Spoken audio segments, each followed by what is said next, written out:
Namaum Vishnupadaya Krishna Pristaya Bhutale Shimate Siddhaswarupananda Param Saitinamine Bhajashi Krishna Chaitanya Prabhu Nityananda Shadwaita Gadadhara Shivasadi Gaur Bhakta Brindam Hare Krishna Krishna Krishna Hare Hare Hare Rama Rama Rama Hare Hare Haribol. Ang aking pong tatalakay ngayon ay may pamagat na paano matatapos o mahinto ang pagdanas ng reincarnation.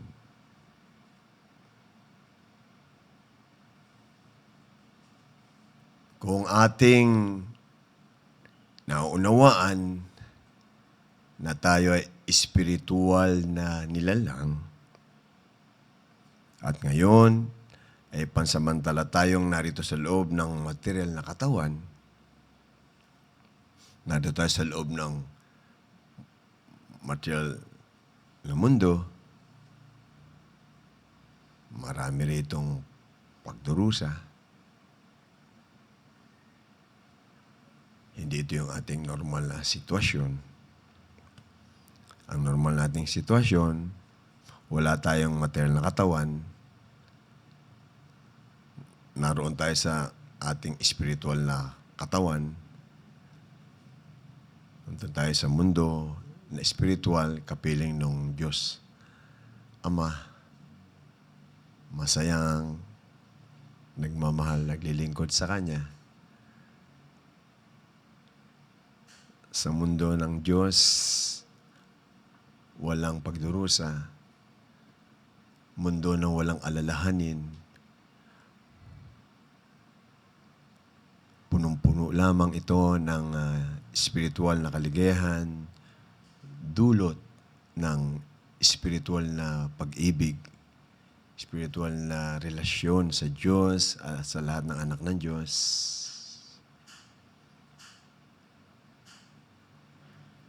Kung naunawaan natin na ang paninirahan natin dito sa mundo na ito na puno ng pagdurusa at yung pagkaroon natin ng material na katawan na nagdudulot sa atin ng pagdurusa, birth, diseases, old age, and death. Kung naintindihan natin ito, na ito ay abnormal, hindi natural nating sitwasyon, sana ay makabalik tayo dun sa ating original na sitwasyon, sa masayang sitwasyon. Matigil na sana yung paulit-ulit nating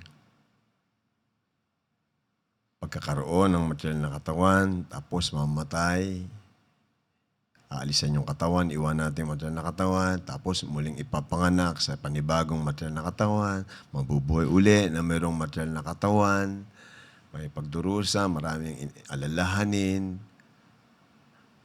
tapos mamamatay uli, iiwan yung luma, matanda o may sakit na material na katawan, tapos ipapanganak na naman, paikot-ikot na lang sa ganitong abnormal na kalagayan nating spiritual na lang. So, maunawan sana natin na dapat ay matigil na itong pumuhay natin na ito na nasa gulong tayo. Gulong tayo ng kapanganakan, kamatayan, papanganak uli, mamamatay uli. Hindi normal. So, kung hari naman ay karoon tayo ng pangunawa sa proseso nito na reincarnation, ang tanong natin ngayon ay paano ba yan matitigil? Paano ba ako makakawala diyan sa gulong na yan ng reincarnation.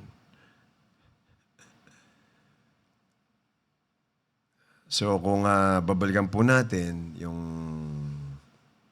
mga nakaraan nating pagkikita, kung saan ako yung tumatalakay tungkol sa usapan na ito, usapin na ito ng reincarnation, ay na banggit ko na ang pinaka-ugat,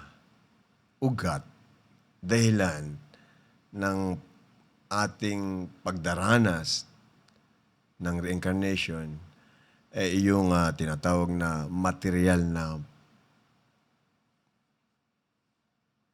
hangarin. Material na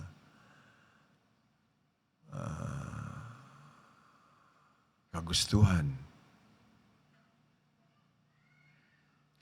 At ito nga pagkaroon tayo ng material na kagustuhan, hangarin, material desires,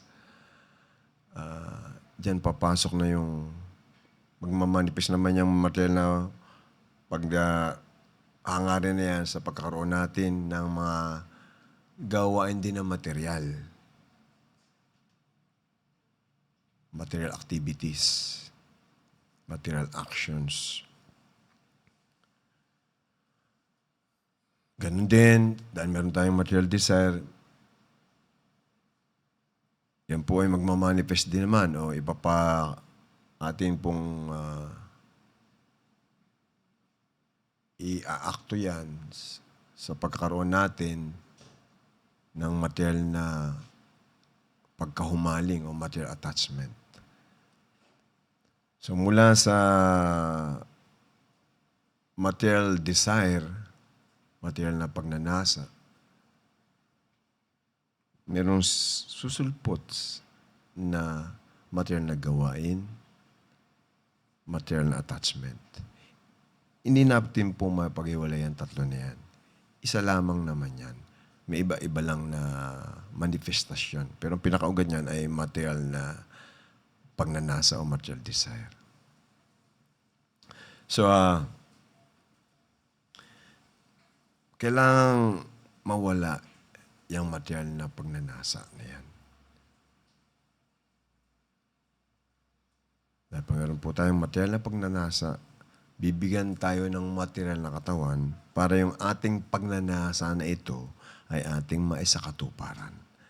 Ang material na katawan na ito ay behikulo o sasakyan, instrumento para magawa natin maisakatuparan natin yung ating material na desire.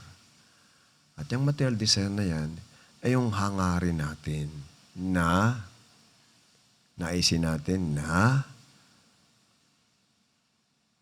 mamuhay, lumigaya, umiral ng hiwalay sa kagustuhan ng Diyos. Hiwalay sa pagsisilbi sa kagustuhan ng Diyos. Hiwalay sa pagbibigay ng kasiyahan sa Diyos. So, papaano itong material desire, material attachment, material activities ay may hinto para mahinto na nga rin natin yung pagdanas natin ng reincarnation. Ang sagot po dyan ay muli sana tayong magkaroon ng kamalayan tungkol sa Diyos. Karoon tayo ng tinatawag na God consciousness. Nasabi ko magkaroon tayo muli dahil po ang pagkakaroon po natin ng kamalayang espiritual, pagkakamayang tungkol sa Diyos, may kinalaman sa Diyos, yan yung ating original na spiritual na kalagayan. Tayo po ay mga espiritual na nilalang at ang ating pong kamalayan ay espiritual. Yun po yung kung ano sino talaga tayo. Kung ano talaga tayo. Tayo espiritual na nilalang at ang kamalayan natin ay espiritual. Sa pagtanggi natin na magsilbi ng may pagmamahal, may debosyon sa Panginoon Diyos, yung ating spiritual na kamalayan ay natabunan, natabingan, na nabarahan ng kamalayan sa material. Sa halip na ang ating namamalayan ay spiritual, ang namamalayan natin ngayon ay material. At dahil ang ating namamalayan ay material, kaya nating mamalayan yung ating pagiging spiritual nating pag-iral. Natural lamang ng ating pagkahumaling, ating pagnanasa, ating mga aksyon ay sa material mapupunta. Kasi nakalimutan na natin yung ating spiritual na pag-iral. Wala tayong kamalayan tungkol sa spiritual. Nababalutan tayo ng material na pag-desire, pagnanasa. So yan, binigay sa atin ng Diyos ang material na mundo para yan ang mamalayan mo at yan ang atupagin mo, asikasuhin mo. So, kailangan muli makabalik tayo sa sitwasyon na urihin natin sitwasyon na meron tayong spiritual na kamalayan. Kamalayan tungkol sa Diyos.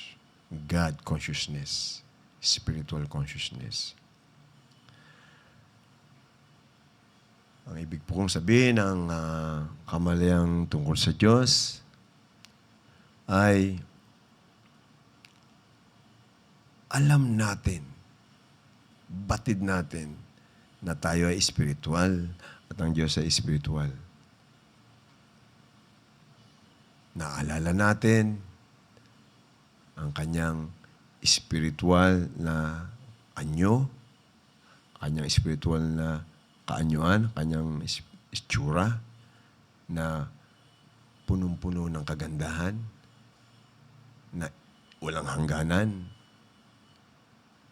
punong-puno ng spiritual na karunungan, at punong-puno ng pag-ibig, punong-puno ng spiritual na pag-ibig at spiritual na kaligayahan. Baga po, alam natin, meron tayong kamalayan sa kanyang personalidad. Magandang personalidad ng Diyos. Alam natin ang kanyang banal na pangalan. Alam natin ang kanyang mga mapagmahal na gawain. Lagi nating iniisip kung paano magbigay ng kasiyahan sa Kanya. Meron tayong kamalayan na ang ating natural na gampanin ay magbigay ng kasiyahan sa Diyos. Meron tayong kamalayan na ang kaligayahan natin ay matatagpuan natin, mararamdaman natin pag nakita natin na siya ay nasisiyahan sa atin. Ating devotion sa Kanya. So meron tayong ganitong kamalayan na espiritual na ating pong nakalimutan. Ating nakaligtaan. Natabunan tayo ng puro lang namamalayan natin, inintindi natin ay material. So, sa pagkaroon natin ng material na kamalayan, meron tayong material na hangarin, yan ay nare-record sa ating mentalidad, sa ating mental na material na katawan, subtle material body. At yan ang magiging dahilan Kapag meron tayong ganyan sa kalagayan ng ating mentalidad, ganyan, material, ay magdudulot yan ng panibagong material na katawan. Maipapanganak tayong muli sa isang material na katawan, at yung material na katawan na yun ay nakabase kung ano yung nakarecord sa ating mentalidad. So, ang isang buhay na nilang, isang spiritual na nilang na may kamalayan tungkol sa Diyos.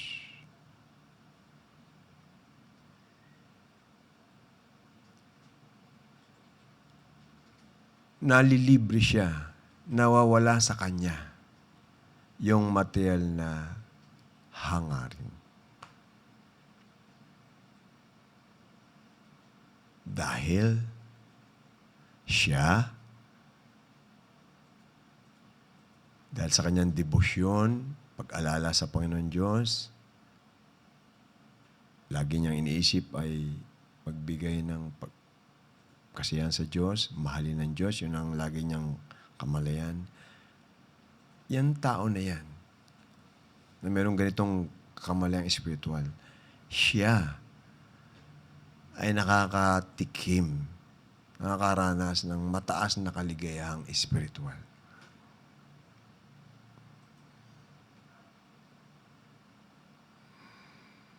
Sana po ay ito'y ating maunawaan. Ang pagkakaroon ng debosyon sa Diyos, spiritual na kamalayan, ay may binibigay na napakataas na kaligayahan sa isang tao na may ganitong kamalayan.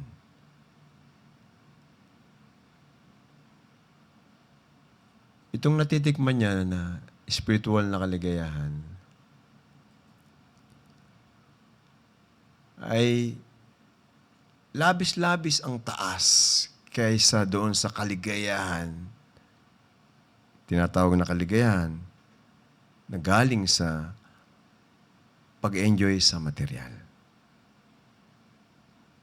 Kung kaya naman, wala na siyang atraksyon sa mga material na pag-enjoy. Wala siyang material desire. Dahil ang desire niya na ay spiritual.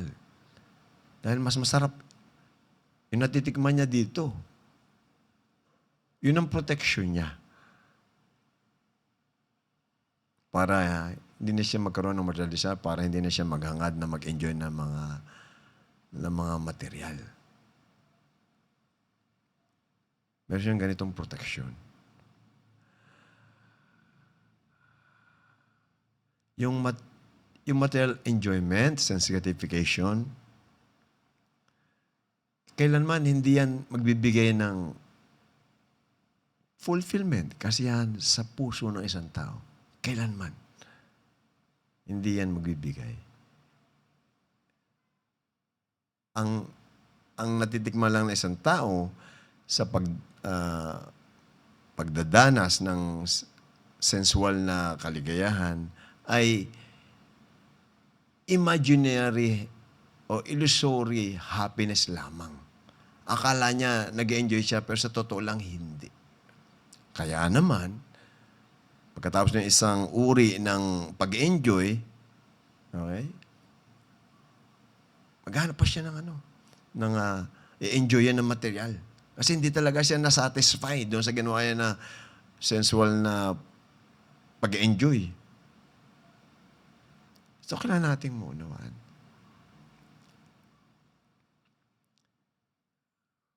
Pansamantala lang yung kiliti na ibibigay sa'yo ng sense enjoyment. Pansamantala, tapos hindi pa yung talaga sasaling sa kaibuturan ng iyong puso. Hanggang balat lang yun. Hanggang katawan lang yun. Hanggang isip lang yun. Hindi talaga nanunuot sa kaibuturan ng iyong puso. Dahil ang material na bagay walang karga, walang dala-dala na bliss or ananda o spiritual happiness. Wala talaga yung Wala siyang ganung katangian. So kahit anong piga natin sa material, walang ibibigay yan. Walang nectar na ibibigay sa iyo na spiritual na kaligayahan, na magsasatisfy sa iyo. Wala yan kargang bliss. Dead matter yan. Ang bibigay lang yan sa atin, kiliti. Dulot ng chemical reaction. Nagsaling-saling yung mga material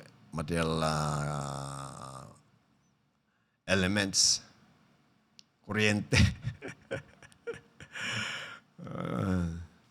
Samantala, yung spiritual happiness coming from the devotional service to the Supreme Person, yung nectar ng pag-ibig sa Diyos, ay higit pa sa magbigay sa iyo ng kasiyahan. Masisiyahan ka na, pero yung bibigay niya sa iyo ay higit pa doon sa pagbibigay sa iyo ng kasiyahan. Baga, pataas ng pataas yung satisfaction na ibibigay sa iyo. Pag matikman mo yung nectar ng devotion sa Diyos, masasatisfy ka. Pero hindi pa doon matatapos. May ibibigay pa sa iyo mas mataas doon. Pataas ng pataas. Ever increasing. Ever satisfying. Kaya naman, yung mga tunay na devotee ng Diyos, wala silang material desire. Yung material desire, hindi yan artificial na mabibitawan mawawala sa iyo sa isang tao Hindi ka pwedeng magpanggap na wala ka ng material desire. Pero meron pa rin. Mawawala lang talaga yan pag ikaw ay nakatikim ng mas mataas na kaligayahan. At ang tanging magbibigay sa iyo ng mas mataas na kaligayahan, kumpara dyan sa mga material na kaligayahan, ay yung devotion sa Diyos. Loving devotion, o devotional service sa Diyos. Devotional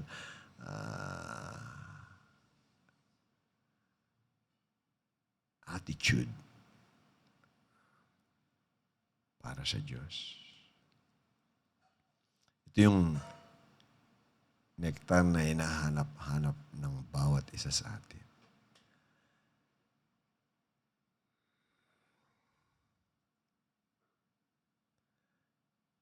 So, isang tao na God-conscious, isang tao na mayroong, dahil siya conscious sa Diyos, sa spiritual niyang pagkatao, sa pagkatao ng Diyos, andun yung kanyang puso sa Diyos. Yung kanyang pag-ibig nasa Diyos. Siyang lagi niyang namalayan ay yung kagandahan ng Diyos. Kadakilaan ng Diyos, kabaitan ng Diyos, pure, dalisay na pag-ibig ng Diyos. At sa totoo lang, ito yung natural nating kalagayan. Tayo ay mga maliliit na anak ng Diyos. Tayo ay galing sa Diyos. Bahagi niya tayo. Kailangan nating maunawaan ang ating constitutional position. Constitutional position. Ano ang iyong posisyon ng ayon sa katotohanan ng iyong pag-iral? Ano yung katotohanan? Base sa katotohanan, ano ang iyong posisyon? Ano ang posisyon ng Diyos? Ang Diyos ang energetic. Siya yung source ng energies. At tayo yung energies galing sa energetic. Galing tayo sa Kanya. Nandiyan ang Diyos, andito tayo, pero galing tayo sa Kanya. Kagaya nung araw. Andiyan yung araw, andiyan yung liwanag ng araw. Sun rays, sunlight. Galing yun sa sun globe. The energetic is the sun globe, and the sunshine and the sun rays is coming or are coming from the sun globe. So there's the energetic and there's the energies. The energetic is the Supreme Lord, and the energies, tayo. Pati rin yung material na bagay, galing yan sa Diyos. So dahil siya yung source natin, galing tayo sa Kanya, malilit tayong bahagi niya, siya yung enjoyer, tayo yung enjoyed. Siya yung master, tayo yung servant. So yung natural nating kalagayan, dapat nating pamuhayan yan. Dapat tayong mamuhay ng ayon dyan, in harmony to our constitutional position. Ito the constitutional position of God. Siya yung master, tayo servant. Siya yung beloved, tayong lover. Siya yung minamahal, tayo magmamahal. At yung ating kaligayahan ay nasa pagmamahal sa Kanya. Doon natin matagpuan yung ating kaligayahan. Siya yung ama, tayo anak tayo. Dapat yung anak magpailalim sa ama. Siya yung dominator. Dominator, tayo dominated. Diba? Yun yung ating constitutional position. Doon tayo liligaya. Pag tayo umalis sa ganung sitwasyon, taliwas o opposite, contradictory sa ating constitutional position as a servant, hindi tayo liligaya niyan. Kagaya ng isda, ang natural niyang posisyon, nasa tubig, nasa tubigan. Masaya siya sa tubigan. Normal niyang buhay yan, normal niyang habitat. Normal niya, natural niyang tahanan yung katubigan. Masaya siya dun. Di ba?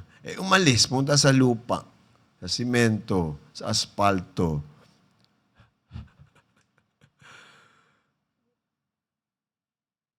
Di siya diligaya. May kulang. Ang pakiramdam niya, may kulang. I am missing something. May kulang. Balik ka dun sa kulang sa'yo. Katubigan. Balik tayo dun sa pagsisilbi sa Diyos. Hindi sa kagustuhan na tayo yung pagsilbihan. Ang problema sa atin naniniwala nga tayo sa Diyos, pero gusto natin yung Diyos yung sumunod sa atin. Diyos ko po, bigyan niyo po ko ng ganito, bigyan niyo po ko ng ganito. Nagdadasal sa Diyos, nananalang sa Diyos, pero ginagawang tagapagsilbi yung Diyos. Waiter yung Diyos, siya yung customer. So, mali yung pakipagrelasyon sa Diyos. So, sa isang tao na mayroong kamalayan sa Diyos, alam niya ang lahat ay galing sa Diyos. Siya mismo galing sa Diyos. Lahat ng bagay galing sa Diyos. Lahat ng tao galing sa Diyos. Lahat galing sa Diyos. So, dahil ang Diyos ang may-ari ng lahat, dapat ang Diyos, ang natural na controller, natural na enjoyer. Hindi tayong may-ari Ang Diyos Di ba? So, hindi tayo ang owner, hindi tayo ang controller, hindi rin tayo ang enjoyer. So, kung meron tayong God consciousness, spiritual consciousness, ito yung ating consciousness. Alam natin kung sino ang may-ari ng lahat, ang may control ng lahat, ang may karapatan na mag-enjoy ng lahat. At ang lahat ng bagay dapat gamitin sa pagbibigay ng kasiyahan sa Diyos. At ang lahat ng tao ay dapat mamuhay ayon sa pagbibigay ng kasiyahan sa Diyos. So, kailanman, ang isang tao na mayroong kamalayang spiritual ay hindi siya naghahangad na enjoyin ang sino man o anuman. Alam niya, ang enjoyer yung Diyos. Ginagamit niya lahat at ang mga tao parang bigyan ng kasiyahan sa Diyos. So wala siyang nagagawa na aksyon na may tinatawag na karmic reaction.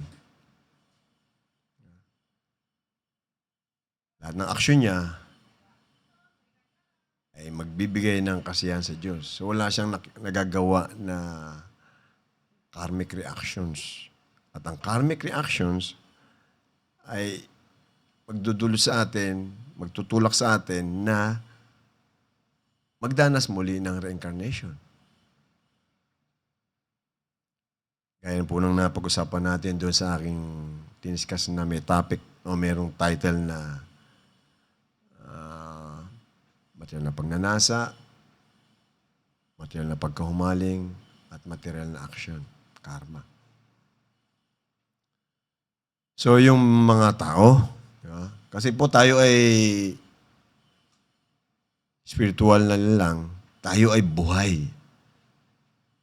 Gagalaw at gagalaw tayo, kikilos at kikilos tayo, maggagawa at maggagawa tayo ng aksyon. Magkikreate at magkikreate tayo ng aksyon.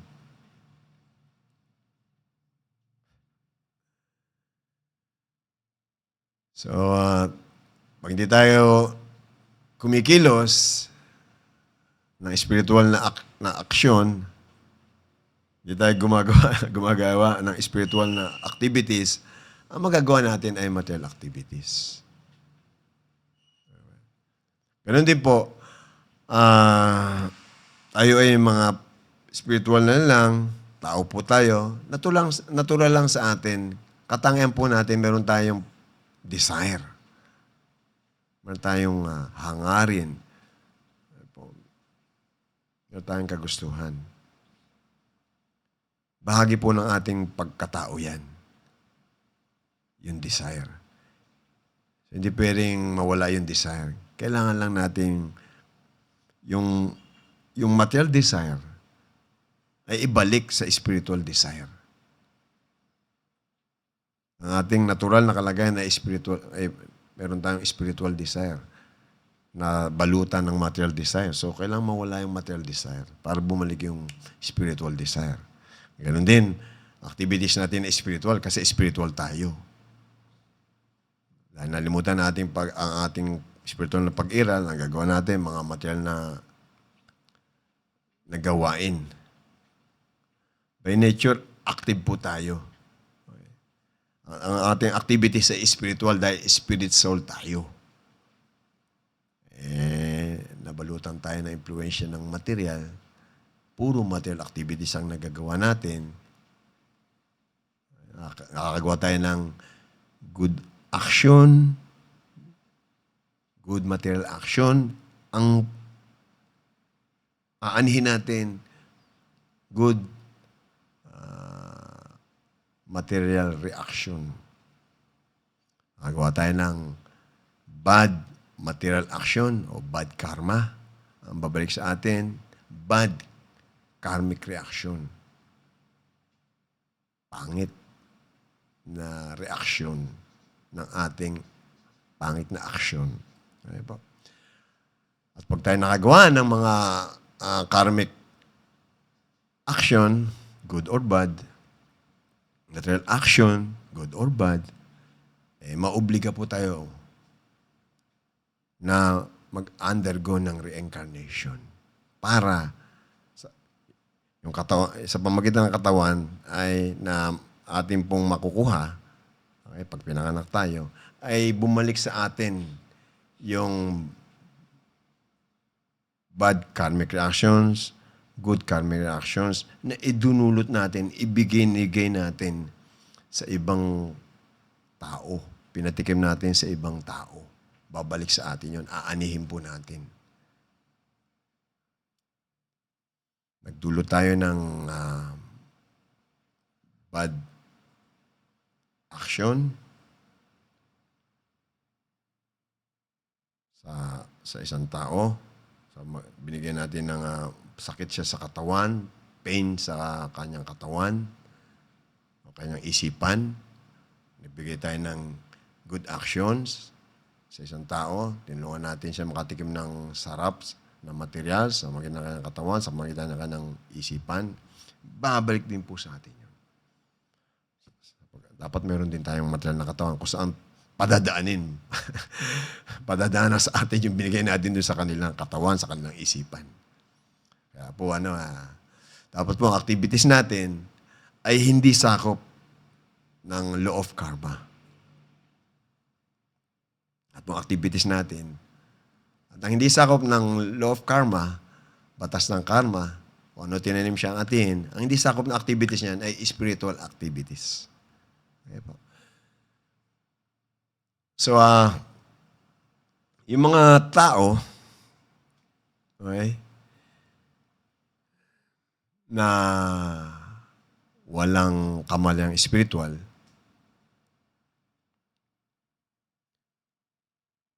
nagtatrabaho sila para kumita ng pera. Di ba? Tapos, sa pamagitan ng pera, bibili sila ng mga bagay-bagay.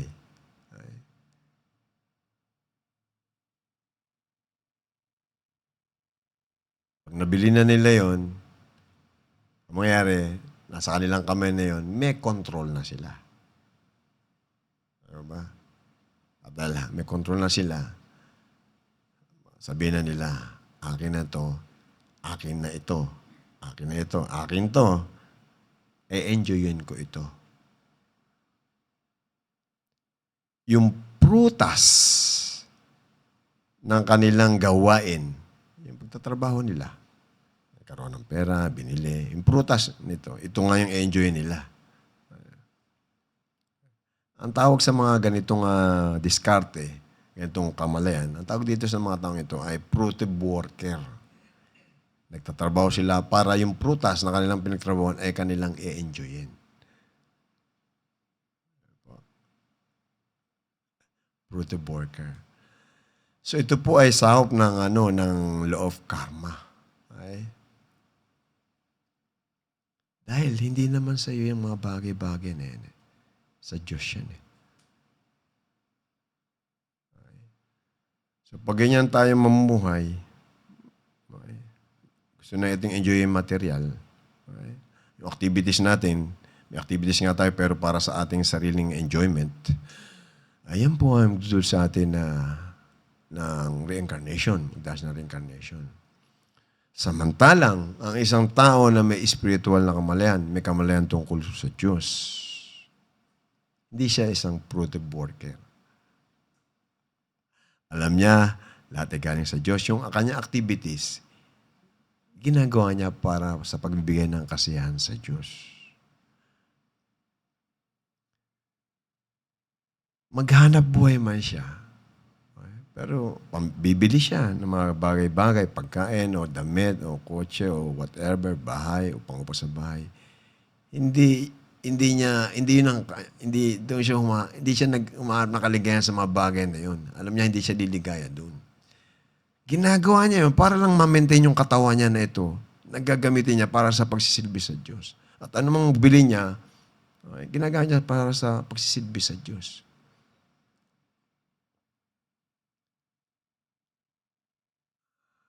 Yung isang fruitive worker, ang enjoyment niya doon sa prutas.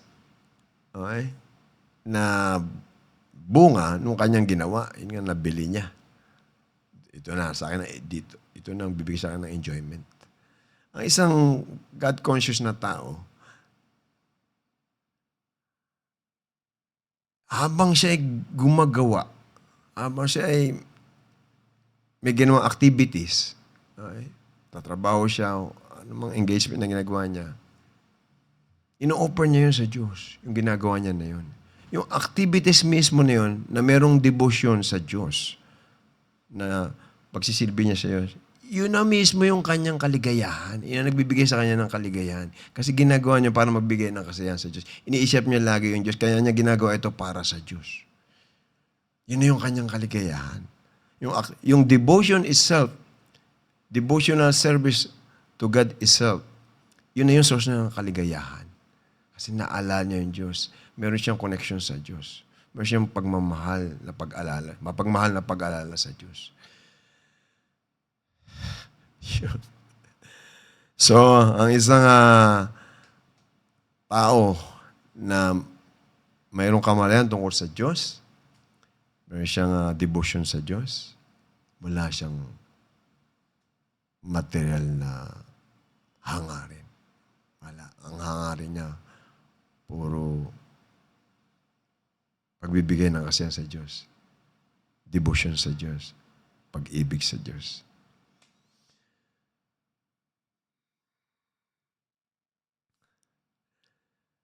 Ganon din naman po, ang isang may kamalayan tungkol sa Diyos, isang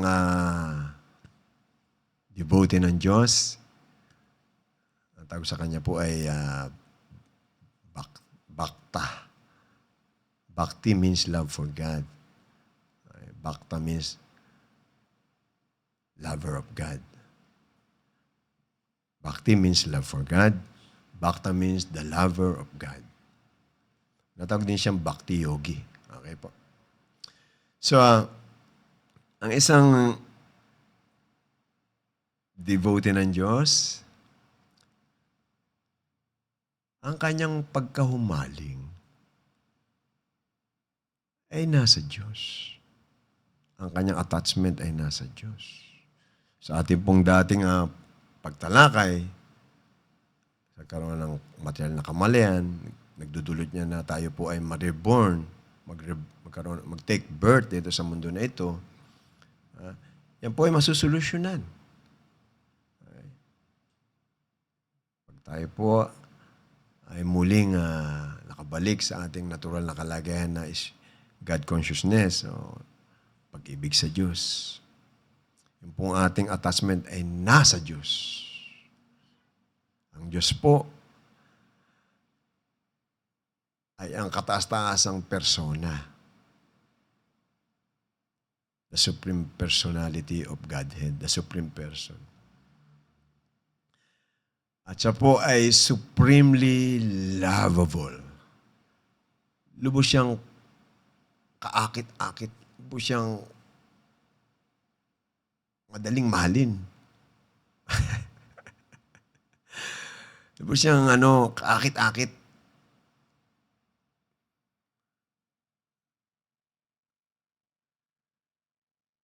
Pagsamasamahin man natin yung tinatawag natin dito mga gwapo, mga magaganda, mga cute na bata, mga magandang tanawin dito sa material na mundo na ito. Hindi yan lalapit sa kagandahan, kapugian ng Panginoong Diyos.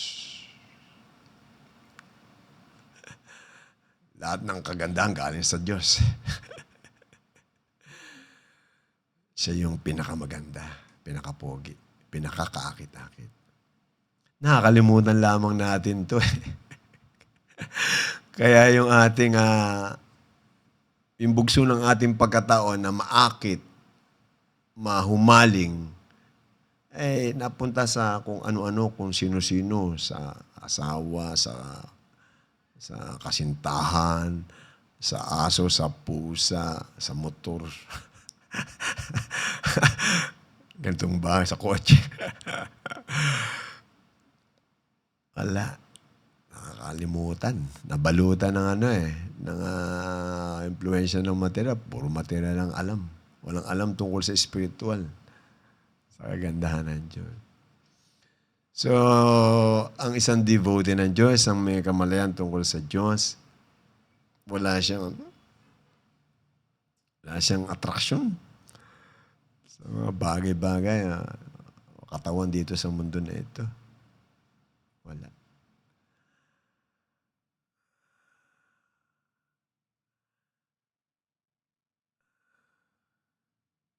Sa isang devotee ng Diyos, ang kanyang kayamanan, ang kanyang treasure ay ang Diyos. Dahil ang treasure niya ay ang Diyos, andun lagi yung kanyang puso. Yun lagi ang kanyang laman ng kanyang puso. Laman ng kanyang kamalayan, ng kanyang atensyon, ng kanyang isipan. Sabi nga sa Bible,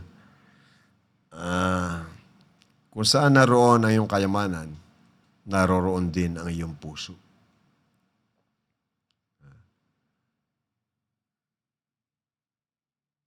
Kung nasaan ang iyong kayamanan, naroon ang iyong puso. Naroroon din ang iyong puso. Kung ano yung tinitreasure mo, yung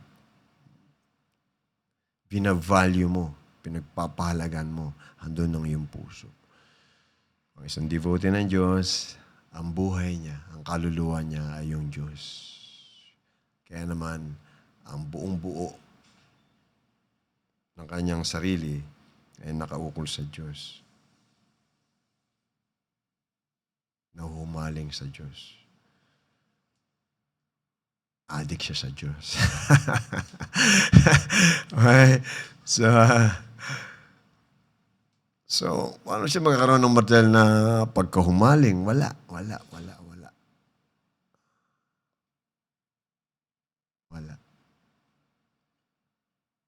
Hindi sa parang nahumaling siya sa material tapos pinipilit lang niyang tanggihan yung pagkahumaling niyon at pinipilit niyang mahumaling sa Diyos.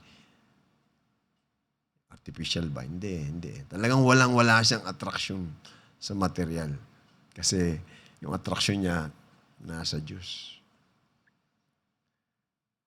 The supremely lovable and loving person. The supreme person. Kaya ang tawag nga sa Diyos, Krishna. Isa sa pangalan ng Diyos, ang topmost name ng Diyos, Krishna.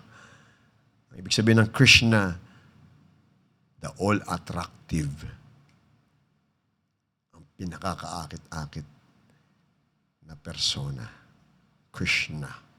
Yung salitang Kristo, ang root word niyan, Krishna o Krista. Jesus Kristo. Si Jesus ang naakit kay Krista o kay Krishna. Jesus Kristo.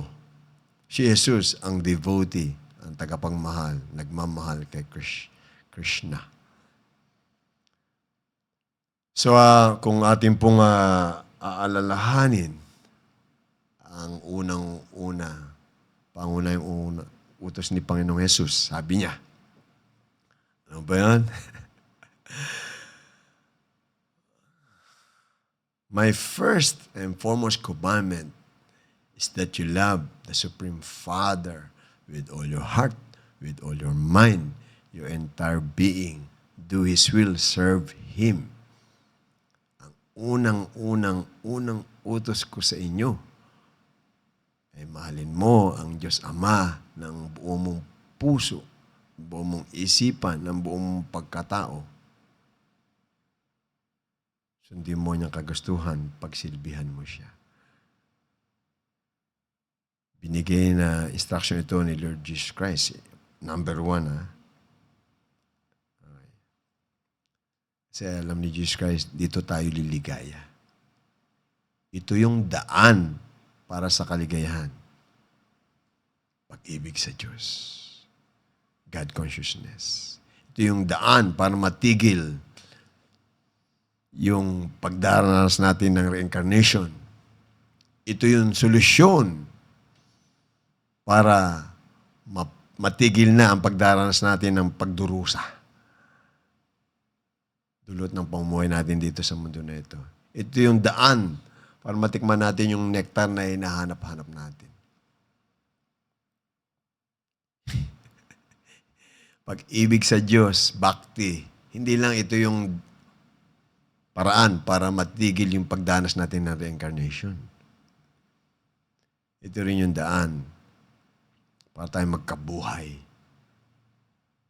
maging maligaya. Tayo po eternal. Haba ng ating buhay, walang katapusan. Mayroon umiral ng napakahaba, tapos malungkot. Yeah.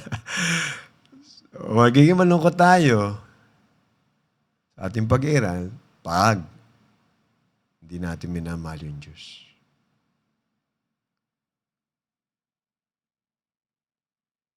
Ito yung daan, ito yung buhay. Ito yung katotohanan. Totoo ito. Ito yung katotohanan ng ating pag-iral.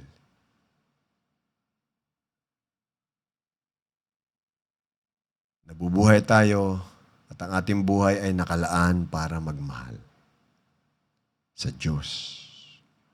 At yung pag-ibig natin sa Diyos ay magmamanifest din sa pagmamahal natin sa lahat ng anak ng Diyos.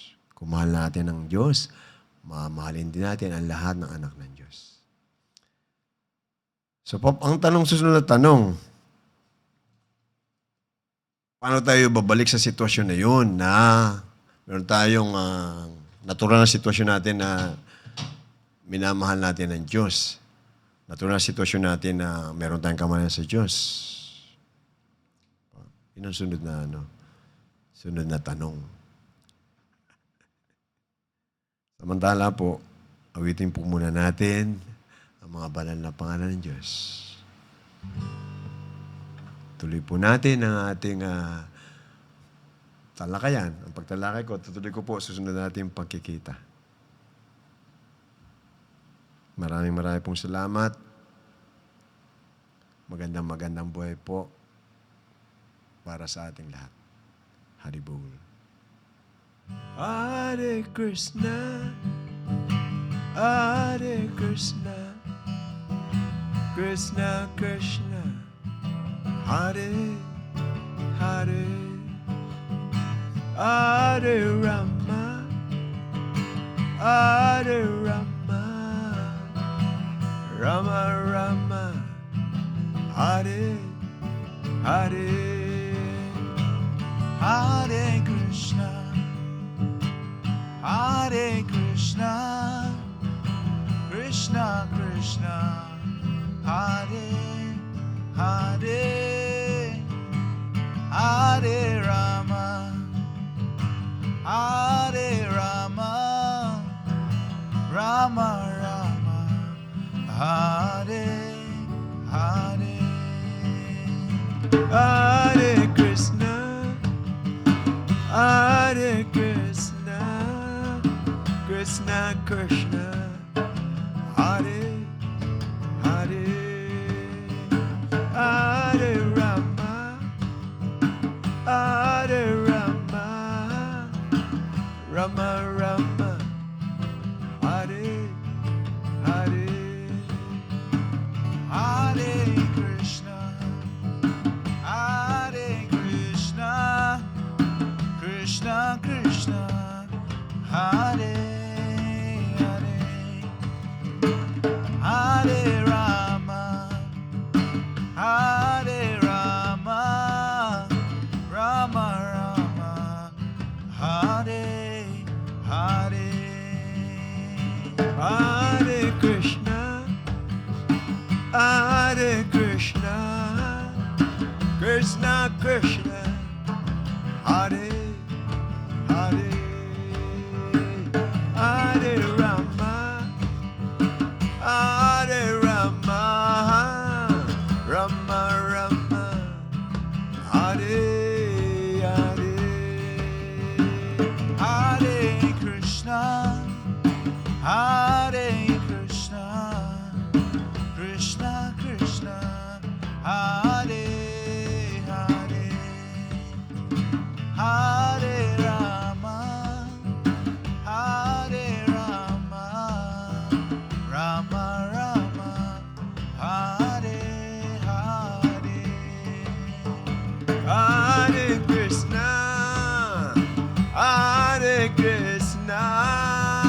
Krishna Krishna, Hare Hare, Hare Rama, Hare Rama, Rama Rama, Hare Hare, Hare Krishna, Hare Krishna, Krishna Krishna, Hare Hare,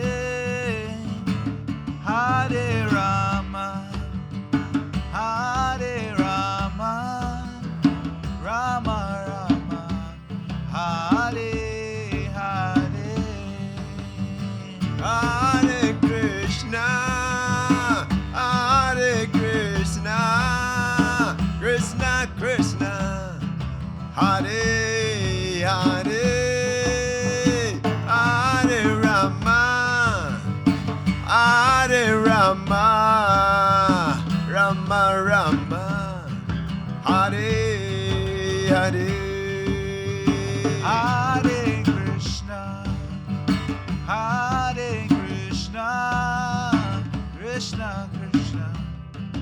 Hare Hare Hare Rama Hare Rama Rama Rama Hare Hare Hare Krishna, Hare Krishna, Krishna Krishna, Hare Hare, Hare Rama, Hare Rama, Rama Rama, Hare Hare. Hare Krishna Hare Krishna Krishna Krishna Hare Hare Hare Rama Hare Rama Rama Rama Hare Hare Hare Krishna, Hare Krishna, Krishna Krishna, Hare Hare, Hare Rama, Hare Rama, Rama Rama, Hare Hare. Hare Krishna Hare Krishna Krishna Krishna Hare Hare Hare Rama Hare Rama Rama Rama Hare Hare Hare Krishna, Hare Krishna, Krishna Krishna, Hare Hare, Hare Rama, Hare Rama, Rama Rama, Hare Hare. Hare Krishna Hare Krishna Krishna Krishna Hare Hare Hare Rama Hare Rama Rama Rama Hare Hare Hare Krishna, Krishna Krishna, Hare Hare, Hare Rama, Hare Rama, Rama Rama,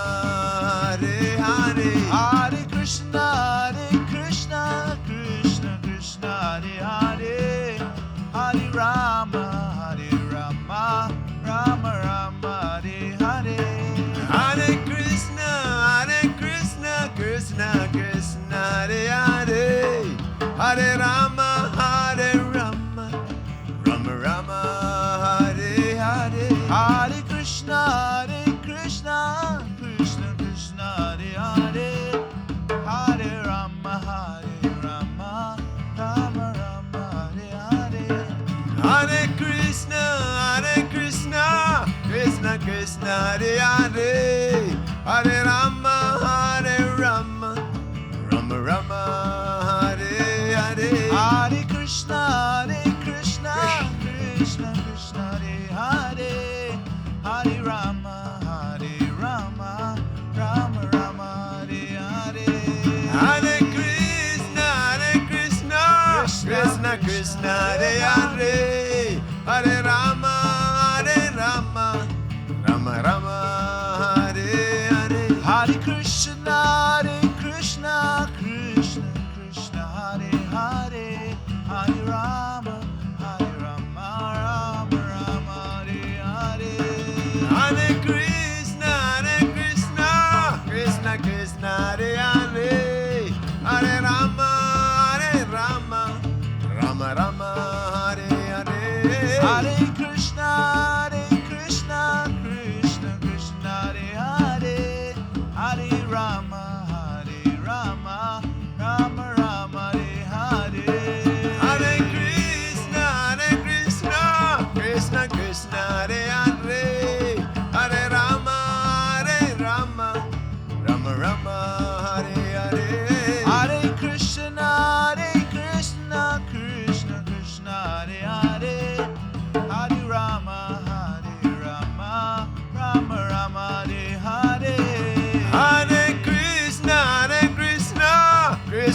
Krishna, Hare Hare, Hare Rama, Rama Rama, Hare Hare. Hare Krishna, Krishna Krishna, Hare Hare, Hare Rama, Rama Rama, Hare Hare. Hare Krishna, Krishna Krishna, Hare Hare, Hare Rama, Rama Rama, Hare Hare. Hare Krishna, Krishna Krishna, Hare Hare, Hare Rama, Rama Rama, Hare Hare. Hare Krishna, Krishna Krishna, Hare Hare, Hare Rama, Rama Rama, Hare Hare. Hare Krishna, Krishna Krishna, Hare Hare, Hare Rama, Rama Rama, Hare Hare. Hare Krishna, Krishna Krishna, Hare Hare, Hare Rama, Rama Rama, Hare Hare. Hare Krishna, Krishna Krishna, Hare Hare, Hare Rama, Rama Rama, Hare Hare. Hare Krishna, Krishna Krishna, Hare Hare, Hare Rama, Rama Rama, Hare Hare. Hare Krishna, Krishna Krishna, Hare Hare, Hare Rama, Rama Rama, Hare Hare. Hare Krishna, Krishna Krishna, Hare Hare, Hare Rama, Rama Rama, Hare Hare. Hare Krishna, Krishna Krishna, Hare Hare, Hare Rama, Rama Rama, Hare Hare. Hare Krishna, Krishna Krishna, Hare Hare, Hare Rama, Rama Rama, Hare Hare. Hare Krishna, Krishna Krishna, Hare Hare, Hare Rama, Rama Rama, Hare Hare. Hare Krishna, Krishna Krishna, Hare Hare, Hare Rama, Rama Rama, Hare Hare. Hare Krishna, Krishna Krishna, Hare Hare, Hare Rama, Rama Rama, Hare Hare. Hare Krishna, Krishna Krishna, Hare Hare, Hare Rama, Rama Rama, Hare Hare. Hare Krishna, Krishna Krishna, Hare Hare, Hare Rama,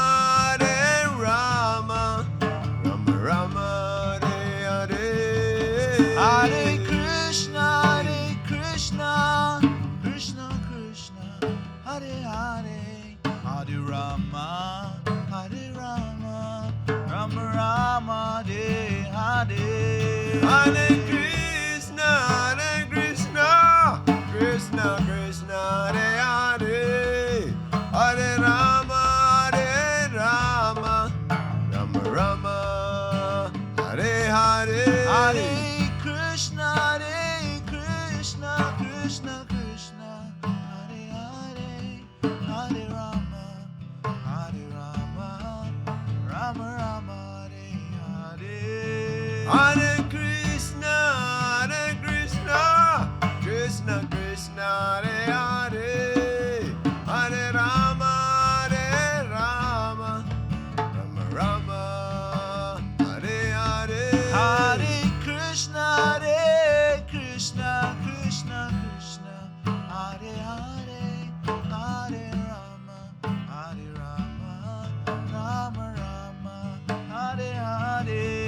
Hare Krishna, Krishna Krishna, Hare Hare, Hare Rama, Rama Rama, Hare Hare. Hare Krishna, Krishna Krishna, Hare Hare, Hare Rama, Rama Rama, Hare Hare. Hare Krishna, Krishna Krishna, Hare Hare, Hare Rama, Rama Rama, Hare Hare. Hare Krishna, Krishna Krishna, Hare Hare, Hare Rama, Rama Rama, Hare Hare. Hare Krishna, Krishna Krishna, Hare Hare, Hare Rama, Rama Rama, Hare Hare. Hare Krishna, Krishna Krishna, Hare Hare, Hare Rama, Rama Rama, Hare Hare. Hare Krishna, Krishna Krishna, Hare Hare, Hare Rama, Rama Rama, Hare Hare. Hare Krishna, Krishna Krishna, Hare Hare, Hare Rama, Rama Rama, Hare Hare. Hare Krishna, Krishna Krishna, Hare Hare, Hare Rama, Rama Rama, Hare Hare. Hare Krishna, Krishna Krishna, Hare Hare, Hare Rama, Rama Rama, Hare Hare. Hare Krishna, Krishna Krishna, Hare Hare, Hare Rama, Rama Rama, Hare Hare. Hare Krishna,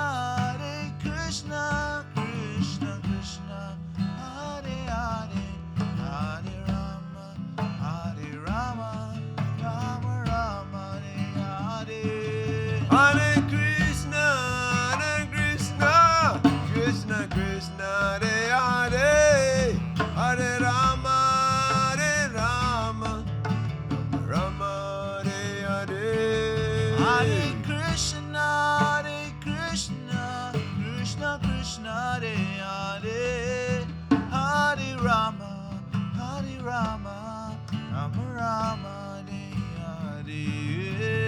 Hare Krishna, Krishna Krishna, Hare Hare, Hare Rama, Rama Rama, Hare Hare. Hare Krishna, Krishna Krishna, Hare Hare, Hare Rama, Rama Rama, Hare Hare.